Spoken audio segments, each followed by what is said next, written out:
All right, everyone. Good morning, and thank you so much for joining us for day 3 of the Midsouth Nonprofit Conference Virtual Summit with our presenting sponsor, Adams Keegan. My name is Dorian Spears, and I lead partnerships with Momentum Nonprofit Partners. And we are about to kick off an incredible discussion with presenters as well as some local panelists with just the most amazing expertise. And we will talk about the race to lead, confronting the nonprofit racial leadership gap. That being said, I do want to introduce our sponsors. Oh, before we get there, I want you to know that if you do have any questions, feel free to use the Q&A function that's underneath the main screen. And if you'd like to have any additional conversations, use chat. So chat is for introducing yourselves in this group, in the room, and Q&A is what we will be using to access questions, should you have any, for the panelists and presenters. And again, welcome. Our room is still steadily filling up. So we'll get started. I am going to share bios of our presenters, allow them to do the report and share that, and then we'll move over to the panelists to introduce them so that we can get on and have our conversation. That being said, get all of my information together. So I do want to introduce Tessa Constantine from the Building Movement Project. After working with the Building Movement Project as a research and data intern, Tessa joined the BMP staff full-time as a research analyst. Before joining BMP, Tessa worked as a student researcher at Carthage College, where she collaborated with the Shalom Center local food pantry using data analysis and mapping software to target areas of need in the local inner city, eventually establishing a series of hot meal sites for local food pantry recipients. Tessa has 4 years of research experience, including a series of large-scale surveys on the perceptions of diversity, equity, and inclusion within a higher education campus community. And I want to move over and introduce our second presenter, Sean Thomas Bretfeld. He co-directs Building Movement Project with a special focus on BMP's work on service and social change. Prior to joining the BMP staff, Sean spent a decade working in various roles at the Center for Community Change. At CCC, he developed training programs for grassroots leaders, worked in CCC's communications and the policy departments, where he coordinated online and grassroots advocacy efforts and lobbied on a huge range of issues, including immigration reform, transportation equity, and anti-poverty programs. And I want to say, as a side note, I've had the pleasure of meeting them, had to be about 2 or 3 years ago, knew about the first Race to Lead survey that went out in 2016, and completed it, and didn't realize we'd be working together a couple of years later for there to be a focus on the South, and particularly Memphis. So without further ado, I want to present Sean and Tessa to talk about the Race to Lead Revisited report in the city of Memphis. So thank you all for coming today, and you have the floor. Thank you so much for the introductions, Dorian. I'm gonna start sharing my screen so that Tessa and I can share some of the insights from the data that we collected. Before digging into the report, we're gonna start with a little bit of background and context. So the Building Movement Project, we're a national organization that does research on the nonprofit sector. And the purpose of our research and tool development and capacity building is to support, but also to push nonprofit organizations to be more focused on and committed to progressive social change. And we do work in 3 areas, moving from the right to the left. We'll look at movement building, how organizations collaborate across issue lines, ways of approaching making change to have bigger impact together than organizations might on their own. We also do work directly with a staff of human service organizations to support them in engaging their constituents, to tap into the voice and power of the people who are receiving services from organizations, and to make the case that direct service organizations can both do advocacy and also be a part of social change efforts more broadly. And then the third body of work from the beginning, and we've been around for about 20 years, has focused on leadership. And much of the early work on leadership looked at generational dynamics and tensions that were playing out in nonprofit organizations. And for the past, as Dorian said, 5 to 7 years, we've been looking at race and leadership in the nonprofit sector. So that brings us to this current body of work around race to lead and confronting what we call the racial leadership gap in the nonprofit sector. And as Dorian mentioned, we did do a survey back in 2016. Over 4,000 people working for nonprofits across the country participated in that survey effort. And that's what led to the initial Race to Lead report and then the following series of reports. And then last year, we did a 2019 survey, and it was actually conducted in the summer. And so like really grateful and indebted, frankly, to Momentum Nonprofit Partners, because the survey itself was promoted widely at the conference that you all had last summer, which we think is key to how we were able to reach 186 nonprofit staff in the city of Memphis who participated in the survey effort and were part of the more than 5,000 respondents nationwide. In addition, we partnered with Momentum Nonprofit Partners to convene and facilitate a set of 6 focus groups that were organized on the basis of both generation and race, as well as with executive directors, both white folks and EDs and CEOs of color. And then we also did some interviews with local nonprofit leaders. So all of that is the data that we are drawing on as we share with you some of the findings from this report. And we'll be talking some about the Race to Lead Revisited, which is the broader national report. But Tessa and I will also be focusing particularly on the data from Memphis in comparison to the national data. And all of that will be a part of a report that will be released in the next week or two. So you'll be hearing more from both BNP and Momentum Nonprofit Partners once that final report is available to the public. And we hope that the report itself will also be useful in sparking change and needed conversations in the nonprofit sector locally in Memphis. I'm going to turn it over to my colleague Tessa to talk about the Memphis sample and who from Memphis makes up the respondents that we're going to be reporting on. Tessa, go ahead.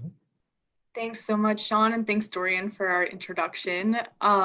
Great, so to get started, looking at who took the survey, the Memphis sample had a larger percentage of people of color at 52% than white people compared to the national sample, which had 41% of people of color.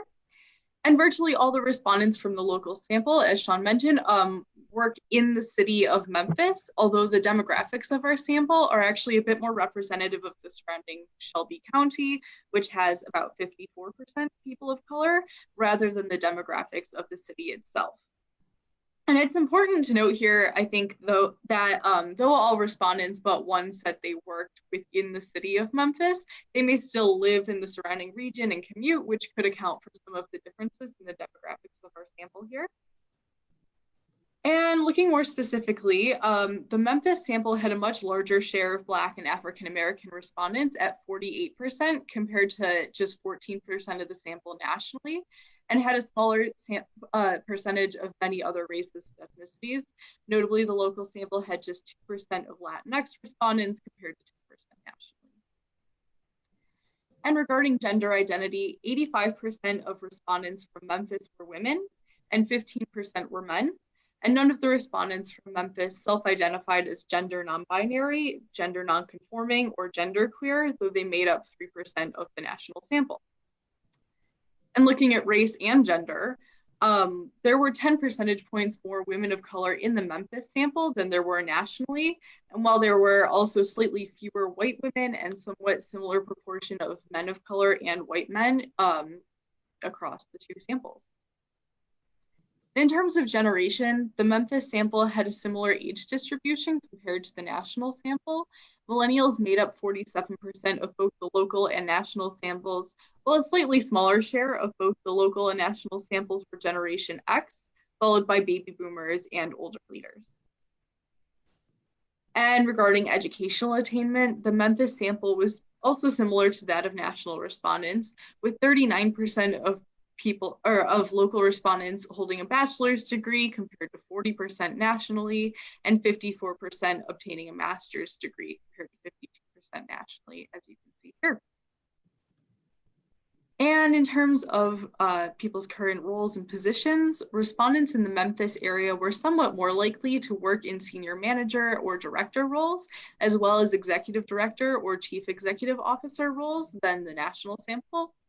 They were also somewhat less likely to work in middle management roles and line or administrative positions. So now I'll turn it back over to you, Sean, to share some of our key topics.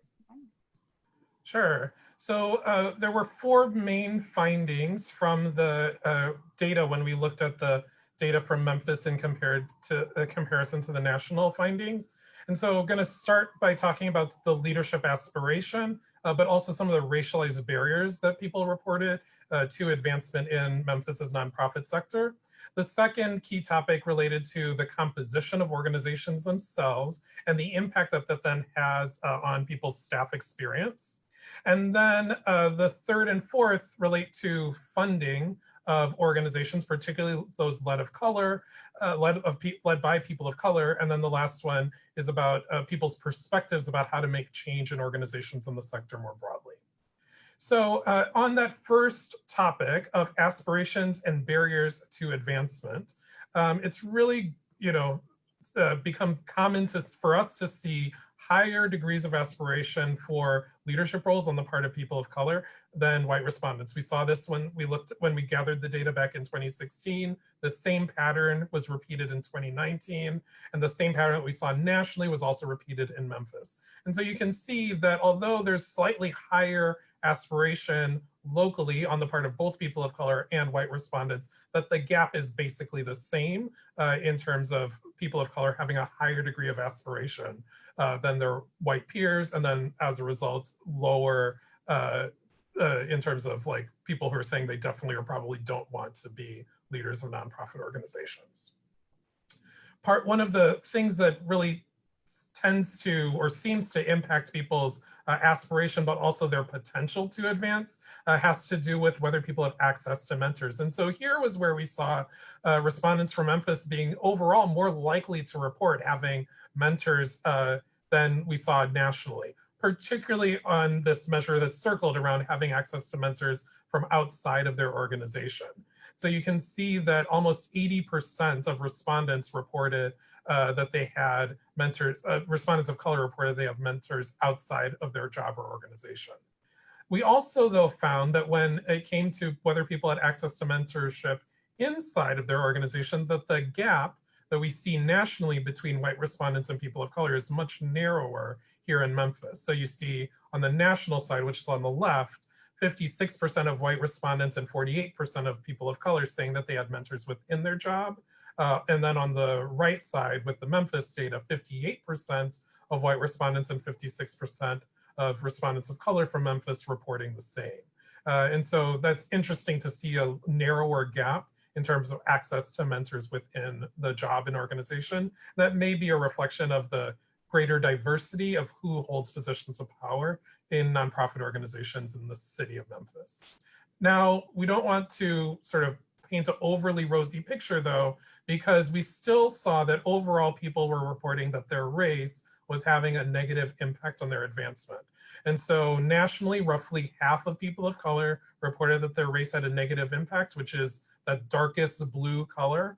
And then locally in Memphis, 52% of people of color reported the same.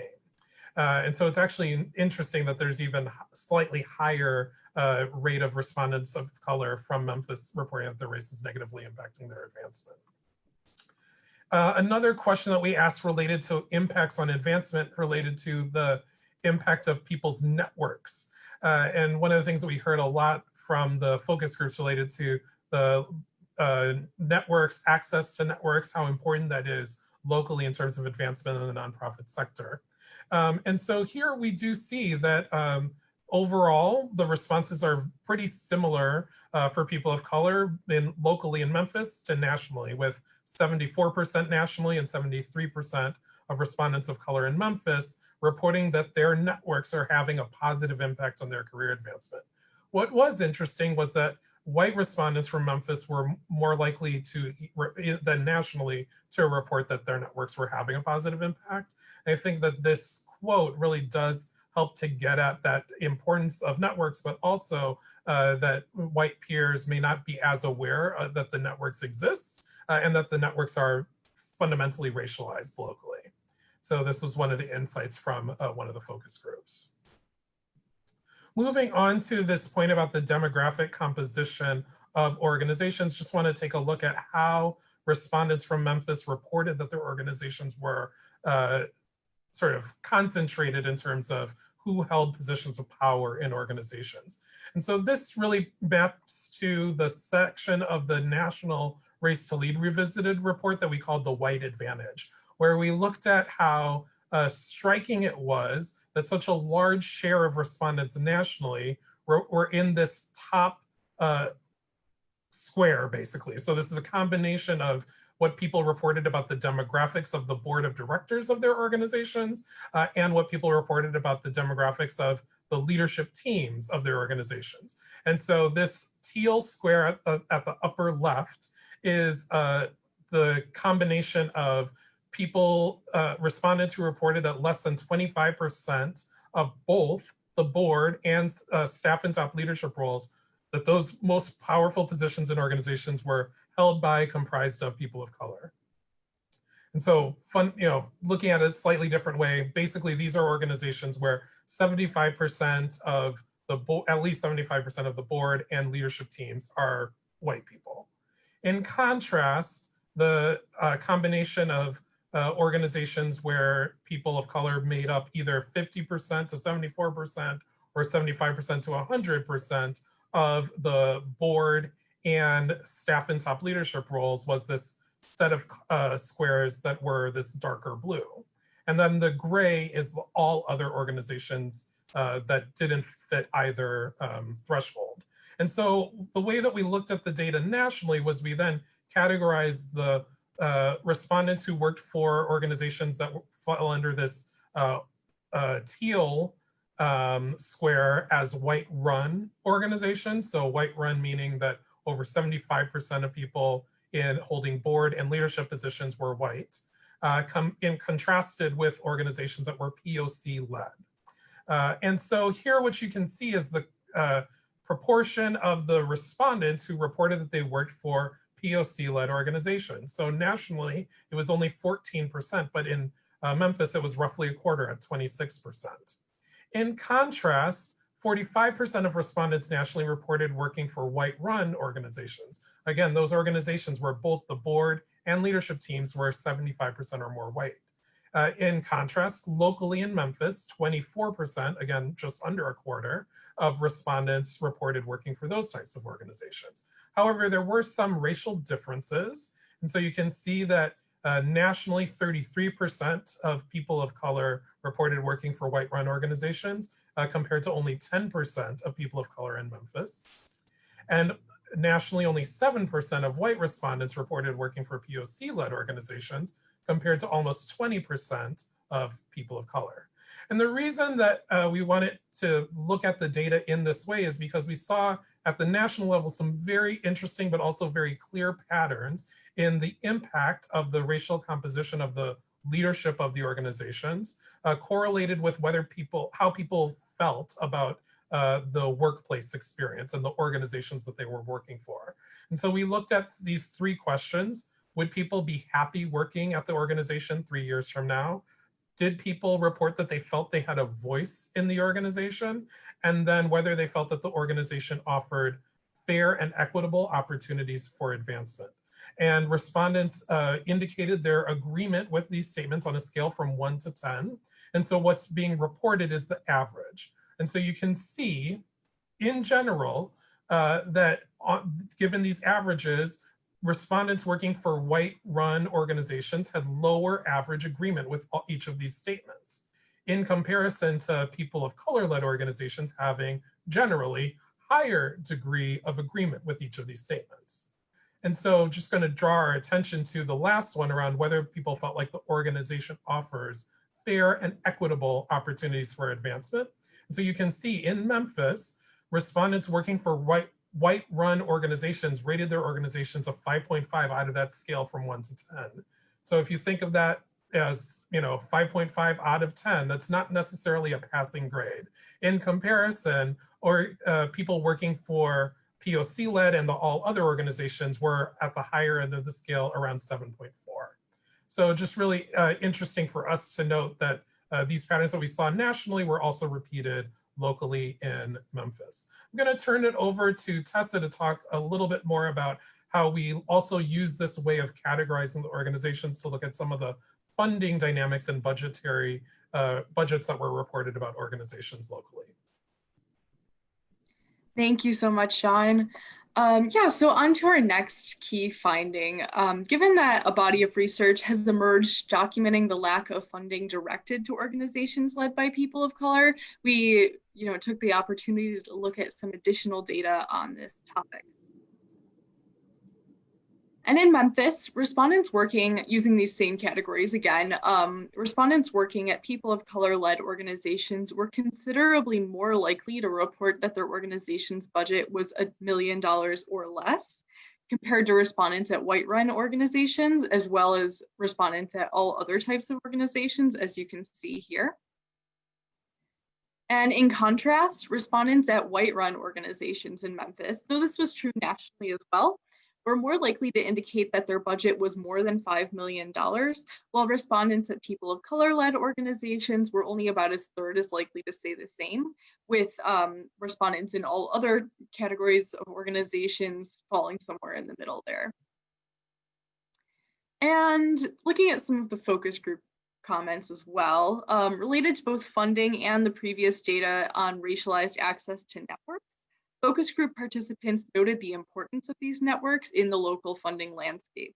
And in particular, one participant in the White Millennial and Generation Z focus group pointed to the power of family foundations that often lack transparency in their funding processes, also noting that knowing someone or having the necessary connections was essential to gaining access to these funding opportunities. Furthermore, a participant in the CEOs of Color focus group in Memphis mentioned the power dynamics at play in funding, as you can see here. And they noted the aversion to discussing issues of race as they play out in the funding landscape, noting that people don't always want to be honest or have these discussions. And moving on to our last finding, we'll be looking at DEI efforts in respondents' organizations. So nonprofits in the United States are taking steps to become more diverse, equitable, and inclusive workplaces, and this pattern was apparent in the Memphis area as well.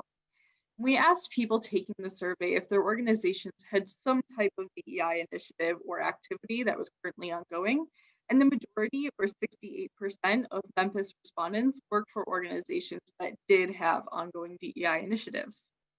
So taking a closer look at this, respondents with ongoing DEI initiatives were asked what their organization was currently undertaking, and most common in Memphis was working with communities on issues of race equity and inclusion, with 58% of respondents indicating that this was a current initiative, which you can see is 8 percentage points higher than respondents in the national sample who said the same. And notably, the initiatives developing new recruitment strategies to increase diversity, as well as measuring organizational diversity, had the two lowest levels of respondents, indicating that these were current initiatives. And these were considerably less common in Memphis than they were in the national sample, though they rated, towards the bottom of the list in terms of popularity in both the national and local samples. And when focus group participants spoke to the limitations of hiring and recruiting people of color as a sole initiative, pointing out the need for deeper structural change at organizations to create an environment that encourages retention and inclusion for diverse staff, as well as, going beyond hiring. And as shown in the data on current initiatives that we just showed, the lack of popularity in Memphis of actions around changing organizational demographics suggests the local sector has adopted other strategies and initiatives instead that touch on other aspects of DEI work than just hiring and diversification. So I'm going to turn it back over to Sean to wrap things up with some opportunities for organizations and the sector.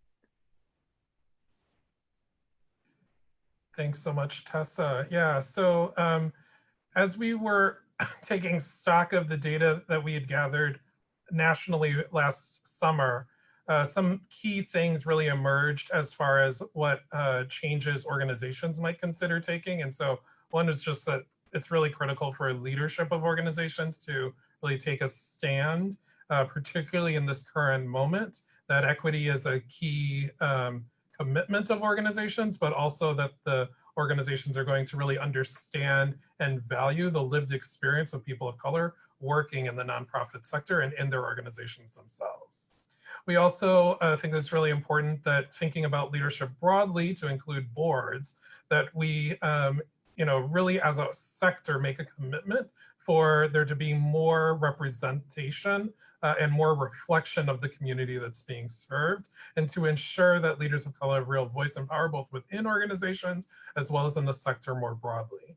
And then for organizations that are trying to move the dial and trying to become more equitable workplaces, that it's really important that those organizations have set real benchmarks and are continuously measuring their progress towards those goals. For the sector more broadly, I just think it's really important that funders really focus on increasing their support and scaling up their support to organizations that are led by people of color. The issues around philanthropic redlining really need to be taken seriously in the sector. And I think that our data really does add to that ongoing discussion and dialogue in the sector about why it is that organizations led by people of color have continuously been underinvested in. We also think it's important for funders and nonprofits to be engaging in systems change work more broadly. I think that particularly in a moment like this, that is really a movement moment where we're seeing real action on the ground, that organizations, particularly organizations that are moving to do social change work, really need to take real public stands on these issues and really partner in very intentional and authentic ways with the surrounding communities. So we're going to wrap up in terms of the presentation of the slides, but did want you all to be able to reach out to us if there are any questions. But we're going to turn it over to Dorian, and hopefully we'll be able to get the dialogue started now as well. And I'll stop sharing my slides.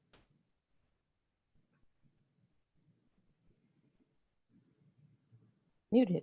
Thank you so much, Sean and Tessa. It's a lot to unpack, as April said in the chat function. And before we begin the discussion with two of our powerhouses out of Memphis, I did want to make the time to introduce them. So first up would be Tasha Downey. She's the Director of Advocacy at the Memphis Education Fund. She's an experienced leader in K-12 and post-secondary education management, policy, and leadership, skilled in management, talent acquisition, policy development, advising, and youth development.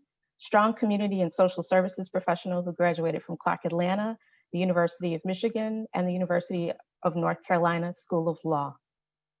And second, we Sam O'Brien, nonprofit executive, and serves as the Senior Director of Equity and Partnerships for School Seed Foundation, a public education foundation that functions as a community engagement and fund management intermediary with Shelby County Schools. In his role, Sam has been a key leader in utilizing equity to challenge and change the way people think, talk, and write about Black men and boys. His efforts include establishing a speaker series featuring researchers, authors, practitioners to build a local field for Black male achievement.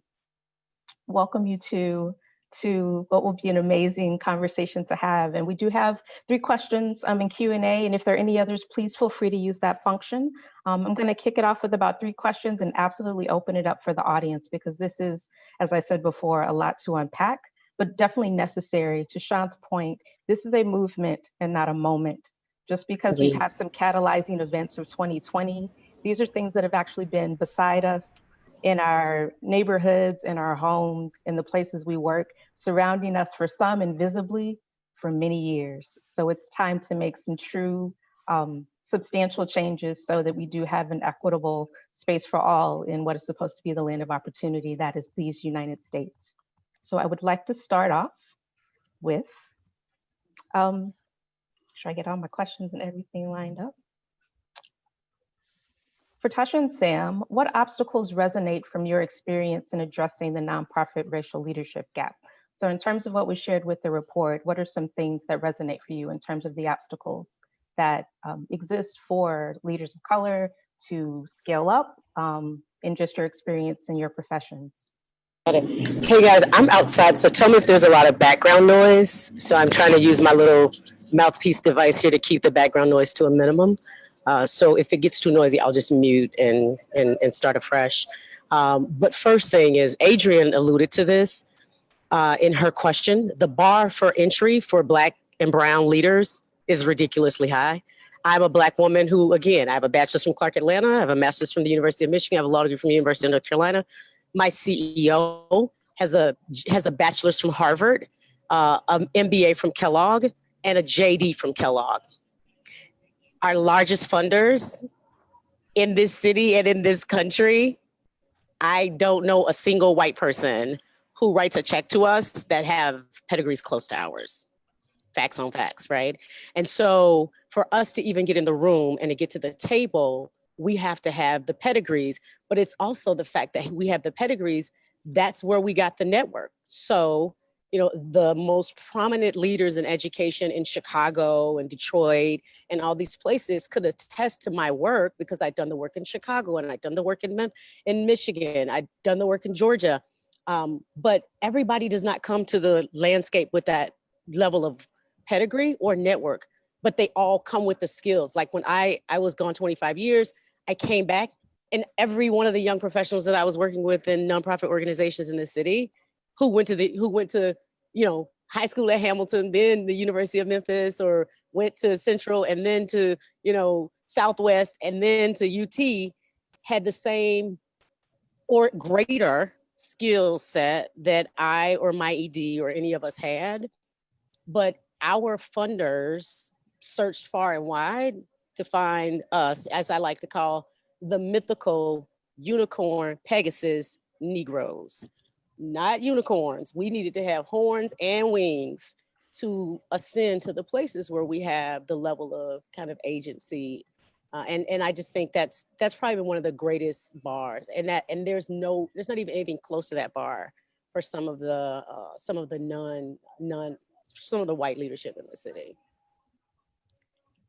Yeah, Tasha pretty much nailed it. There's not a whole lot that I can add to that, but it also speaks to, I would think this philanthropy industrial complex that seeks out exemplary Negroes to do the work. There's this, I guess, internal belief that there are only certain, like Tasha said, there are only certain pedigrees that you can have to do this work because we're going to raise this bar and place it so high that you only have to make these accomplishments to do the work that we want you to do. And that's the other thing we need to focus on. You know, as from a funder perspective, they want you to do the work that they want you to do. So even if you do have this pedigree, you're doing the work that is prescribed through the grants that they're giving you. So even though they're magical, there's limits that they're going to place on that magic when you actually get into the space to try to do the work.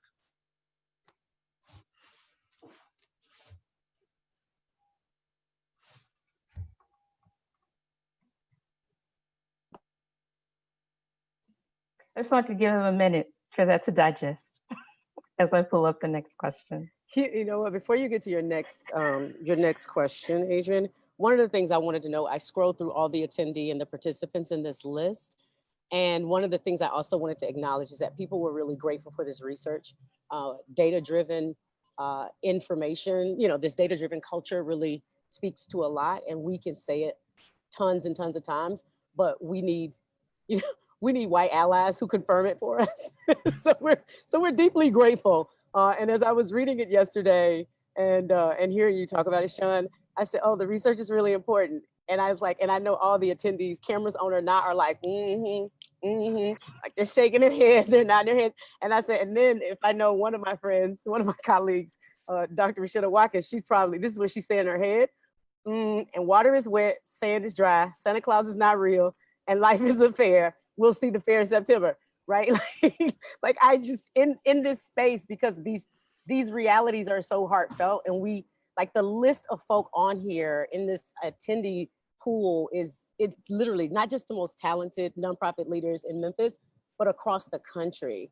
and the struggle of raising enough money, to finding enough influential board members, to having the agency to say, this is what the community needs. I'm talking to the community every day. This is what the community needs, and this is what you need to fund. And still having people who have researched it or have an ideology about it, still have the capacity and the power to dictate to us what it is. It's low-key heartbreaking. So I wanted to shout out to everybody in the attendee list. I feel y'all, all y'all vibes is coming this way. I see the head nod, I see it all. Thanks so much, Tasha. And I would just say, like, really quickly that from the Building Movement Project perspective, our goal is for the data to provide both cover, but also permission for people to express that truth more explicitly and honestly.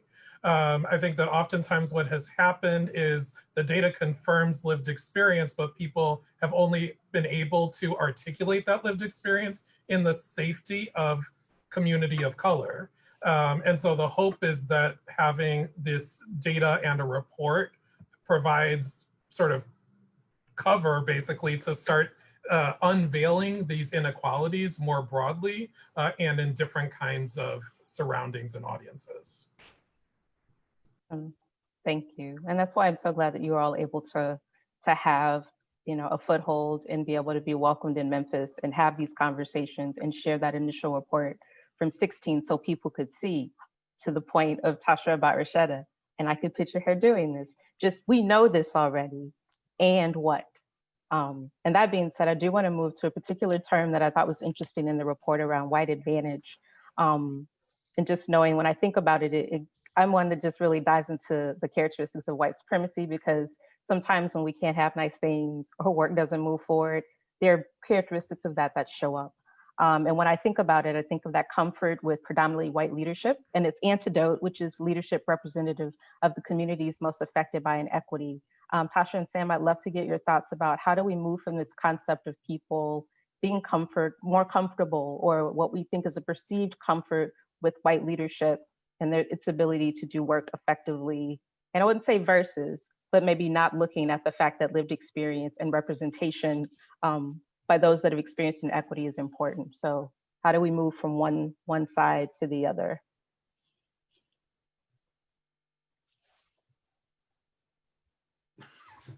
I was like, Sam, you go first. I want to talk first every time. So I want to go back to the term, you know, that was in the report, white advantage. And I do want to, I appreciate that term, because oftentimes when we get into these discussions of systemic racism, we kind of stop there and we don't go further. We just say systemic racism as if it's this some sort of phantom system that kind of operates on its own, and we just are powerless to control it. But, you know, these discussions, and the term that Dorian just used, we have to go further and say that systemic racism offers white advantage to white people, often at the disadvantage of Black people. And then we have to spell out what that looks like. And I think even in working in a city like Memphis, we have to also name, you know, what's happening as well. And there's no disrespect to, you know, other races and ethnicities that are here, but Memphis really exists within a Black-white binary. So we have to talk about Memphis in a historical sense, to talk about how its founding was rooted in the control of Black bodies. So everything that we build on top of that, even the foundations that we apply to, even the systems that we all are a part of, again, take on those same characteristics. So in order to, I think, shift that around, to change that around, we have to have that true conversation that talks about what Memphis really is, what Memphis does, and what Memphis is doing and has done for years. And then it also gets us to rethink this whole conversation about our why. I know that when we're writing grants and we're filling out all this information, we're asked to give our why to justify you know, what we're doing. But oftentimes our why is not palatable to white thinking spaces. So if I'm trying to empower Black people to be their best selves, it really doesn't speak to, I guess, the confidence of white leadership on what I'm doing. So again, these are some conversations that we have to be out front about. We have to name what's going on. We really can't mince our words. And this this notion of comfort. We're going to have to be, well, not necessarily Black people, but no, I think all of us are going to have some level of discomfort as these conversations are minced out a little bit more, because this is what we're moving toward. This is what change looks like, and then we have this notion, I think, of equity, and this is what equity looks like. It talks about how do I give advantages to people who have historically been denied advantages, and where do those advantages come from? Because there are also limits on a lot of the things that we already have.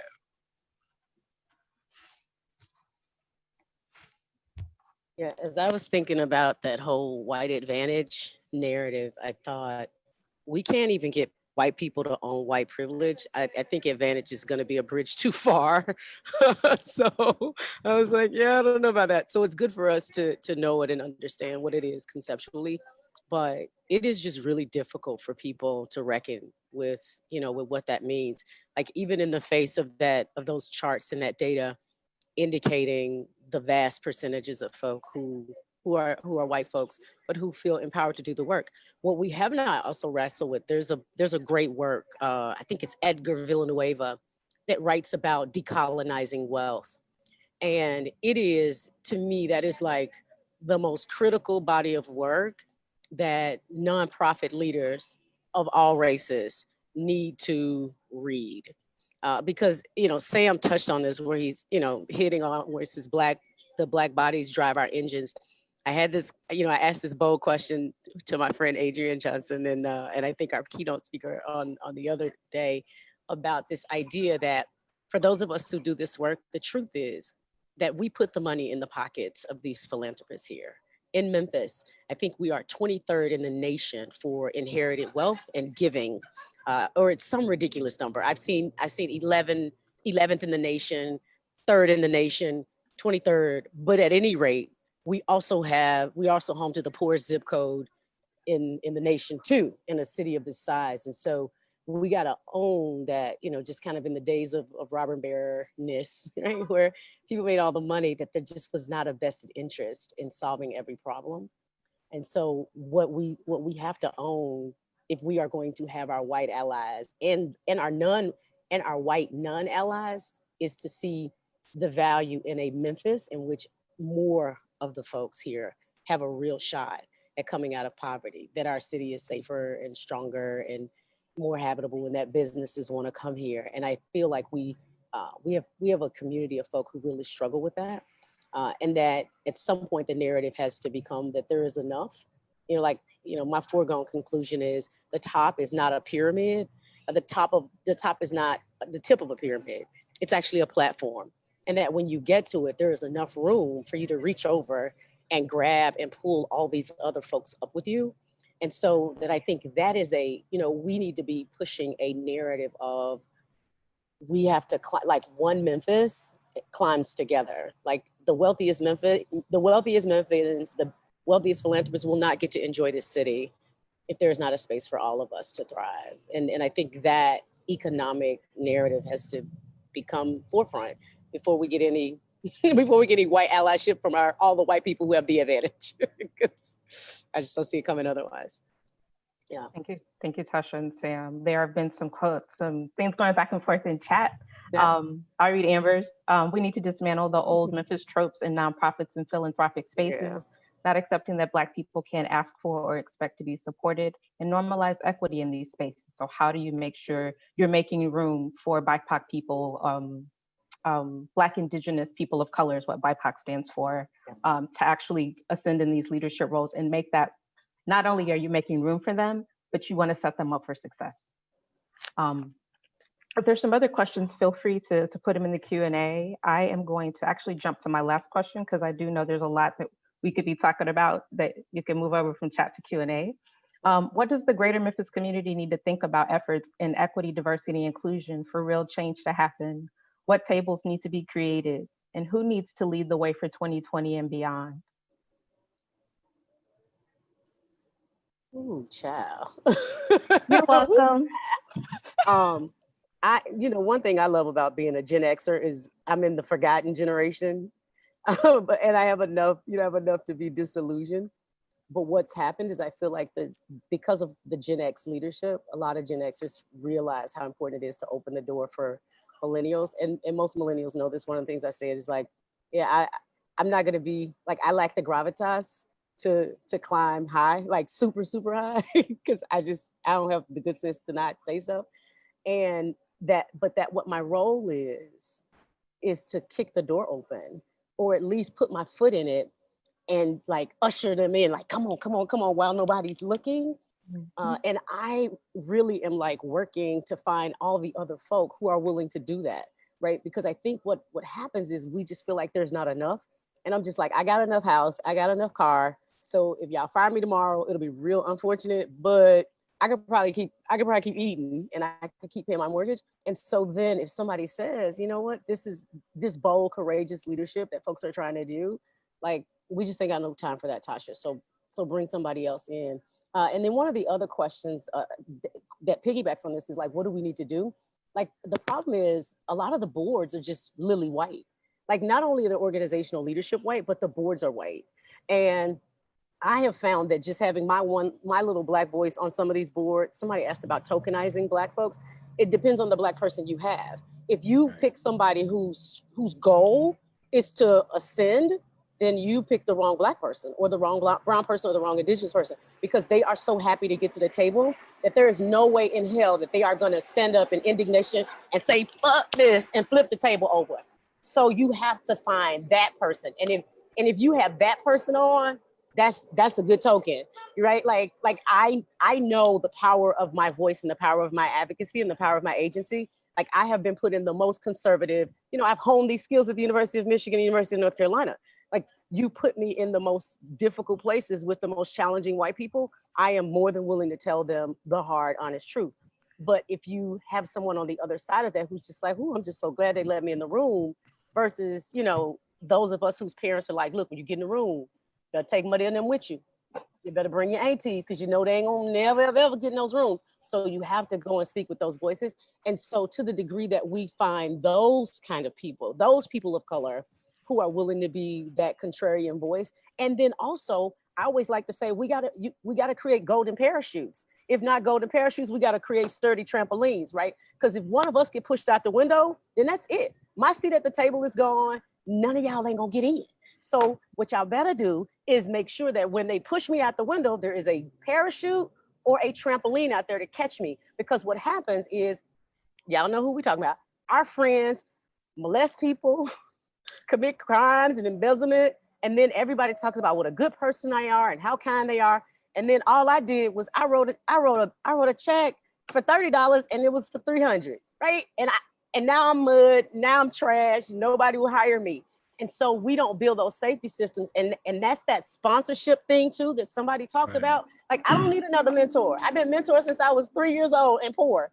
I need sponsorship. I need people who are willing, Black, white, or whoever, to open up their Rolodex and call their friends and say, oh my gosh, I know you guys may not be looking today, but have coffee, have an interview with this person. And I can't even tell you like how many times, like, the reason I'm sitting in this seat right now is because I was in a lobbying event with somebody who was working with our funders, and we're like, there is this woman from Chicago who's from Memphis. You guys have to meet her. Like, and once they said it was okay, everybody else was like, oh yes, wow, wonderful.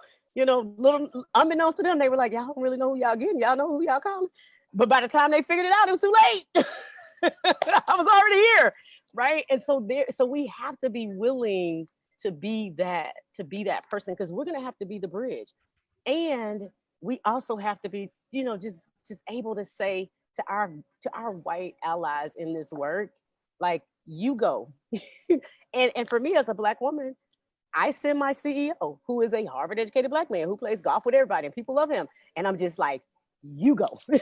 You go talk to them, because they gonna see me coming at the door and be like, oh Lord, we got her. But I'm gonna be like, you go and you get in the message and people can digest it. And so knowing that, Dr. Jan talked about it yesterday, like knowing who the messenger has to be, sometimes it's not gonna be me, because I don't have a good sense to not be who I am on this panel. Like, I'm this person all the time. So, but here's the other side of that, right? Is I got a stack of receipts. I was like, you can't just be all talking about what you're gonna do and what you're gonna be when you ain't got no receipts now. I also got a laundry list of receipts. In addition to a pedigree, in addition to a network, I got a ticker tape of receipts. In every city, in every workspace, I have delivered, and not just a little bit, a lot, transformational deliverance. And so that's the other part of this too, because I think a lot of people just be like building a brand. And I'm like, well, your brand is who you put out on social media, but you ain't got no body of work. I got a body of work. I don't really care about a brand because my body of work speaks for itself. And so I think all of those things, I said a whole bunch of stuff, and hopefully y'all just pull some nuggets out of there. But those things matter in that way as we are trying to push the needle and move this big boulder from the valley up to the top of the mountain. So right, yeah. Two things real quick. One, I'm really not sure what generation I fit in. I was born in August of '79, so I'm Gen X with some millennial privileges. And the second thing, I didn't know we could cuss, so that's cool too. But the other, what I want to get at is, as far as moving this conversation forward, again, a lot of times Memphis moves in a way that centers whiteness or doesn't want to offend whiteness. But we got to move out of that. Like, to do solid equity work that benefits Black people, you are going to make white people mad. You're going to make them uncomfortable. And so my idea on that is that, one, you're going to have champions on one side, and that's always great. But the other side of it, you have to back it up with policy. Because the fact of the matter is, yeah, you're going to have some people that are going to be cool with you and they're going to do everything that you're going to do. And this other side, they don't like what you're doing, but the policy is going to tell them to get their asses in line. So and that clears you on all you're going to do. The policy solidifies what you can and can't do. The other thing is we got to be, I think, intentional in the way that we build frameworks around the organization. So one idea that I've always kind of thrown around is that organizations need, like starting yesterday, if you are doing work for the benefit of Black, Indigenous, people of color, you need to have a chief equity officer, and they need to have as much force and juice and influence as your chief financial officer. And this is something that came from the slide earlier, where it said that you can recruit all the people you want, because that's a lot of times how people do DEI. A lot of times we put DEI under this HR function and it becomes neutralized. And now you have a whole organization full of Black folks who are just, terrorized in these white-owned and white-led spaces. But if you have something that's rooted in equity, you have a chief equity officer whose job, in many cases, is to exemplify everything that Tasha just exemplified in her explanation. Their job is to be an inside agitator, always looking for what is going wrong. How do we improve on this piece? How do we move these marginalized people to where they need to be, to some point of humanity? That's the thing. So, and that's one thing that's not really, I don't think it's happening a lot in the nonprofit space. It happens in the government space, I think, because tax dollars are tied to being equitable and covering your asses. But it's not really done in these nonprofit spaces. And if we are going to move into a way where our nonprofit work really speaks and captures this movement that we're talking about right now, you have to hire people that have power to push what we're trying to do. So it's good to have an equity policy. It's good to have an equity motto. It's good to have an equity statement. But if you do not have staff that are committed to equity, that have a budget, that have policy that backs them up, and then have the backing of executive leadership and board leadership to protect them, because they will get in trouble, we're not really doing the work. So that's the thing there. So you gotta have people that do this work. And the other thing I add to that is that as we're hiring people, you have to use equity-centered job interview questions, right? Like, we've all been on job interviews where someone says, oh, tell me about a time when, let's change that up. Like, tell me about a time where whiteness hit you in your face and you had to confront it and change it. If you ask someone that question in an interview, I mean, they have to really think, because one is like, oh, they asked me something about whiteness. Oh, I got to remember that time I was confronted with whiteness.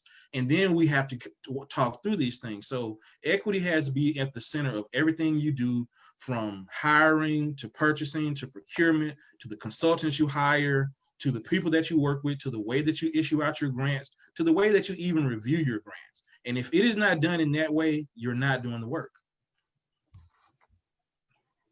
Ooh, thank y'all. Got a couple of questions. We got 4 minutes. We probably could have gone on a little bit longer. There's a question, and I will okay, that one was answered.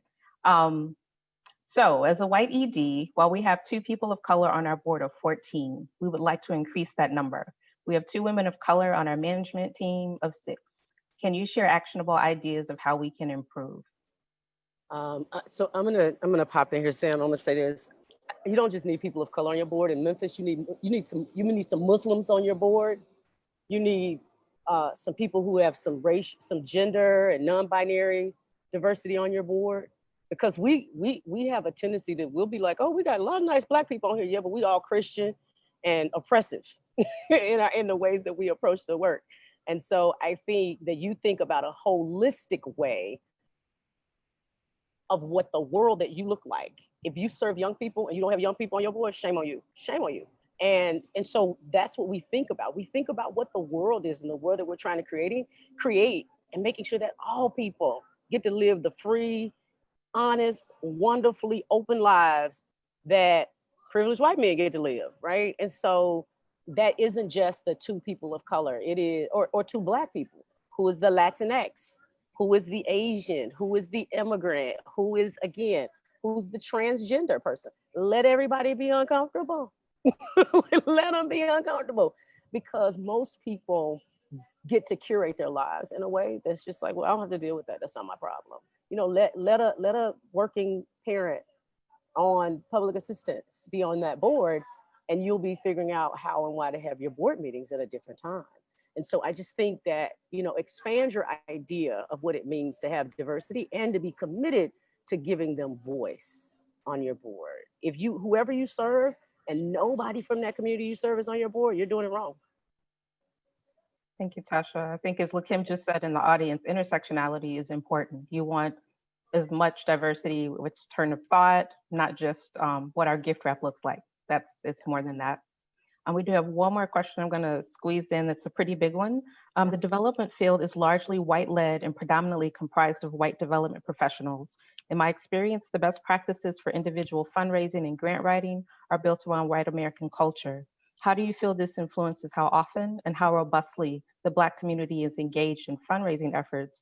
And does that affect the Black community's influence in the sector's overall culture and practices?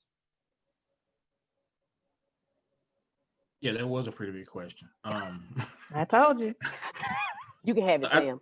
I think that with development, what makes it so difficult for Black people working in that space and even being able to operate in that space goes back to a point that that Tasha brought up earlier, is about our networks, and then we also have to think about gaps are real. Wealth, wage, income, inheritance, all those things are real. And a lot of times, I can remember, being on a board, when I was younger, and I was the youngest, the Blackest, and the brokest on their board. I didn't have anybody that I could, talk to around how do I fundraise as a board member. I was limited and isolated. And so that's why, that sector, that development sector looks like that, because wealth has been privileged toward whiteness in so many different ways. I think that, we just need to just think on how do we develop, professionals of color in that role. How does that happen? And also just try to look for examples where that has been successful. But again, it is a white-dominated industry sector. It's a little bit tougher to break into simply because of all these gaps that we have with wealth, wage, and income. Thank you. Just add a really quick addition. Go ahead, Sean. So I agree with everything that Sam said. And I think part of what's sort of implicit in the question is that there's untapped potential in our communities. And as a pastor's kid, we know that people do give to their churches, right? Communities of color actually are, it's been shown actually more giving, right? More philanthropic.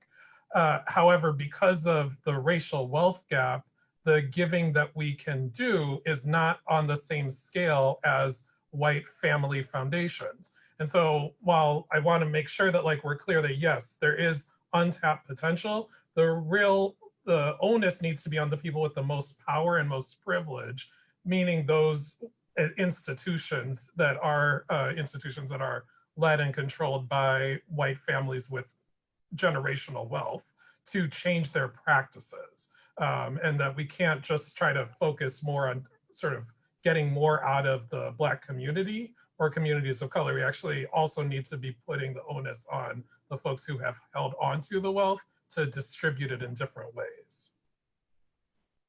Awesome. Thank you all. We have gone over a minute, so we do apologize for taking that portion of your time, but let's definitely just give it up for our speakers and our presenters for this afternoon's piece. And we have another session for today to look forward to: equity and policy, nonprofit and philanthropy's role in changing systems, that I heard is going to be a really amazing, power-packed discussion as well, that starts at 2. And we look forward to seeing you then. Again, thank you so much, panelists and presenters. And as always, it's a pleasure to see you and meet you, Tessa. And everyone have a good break. And we hope to see you again at 2 o'clock. Bye.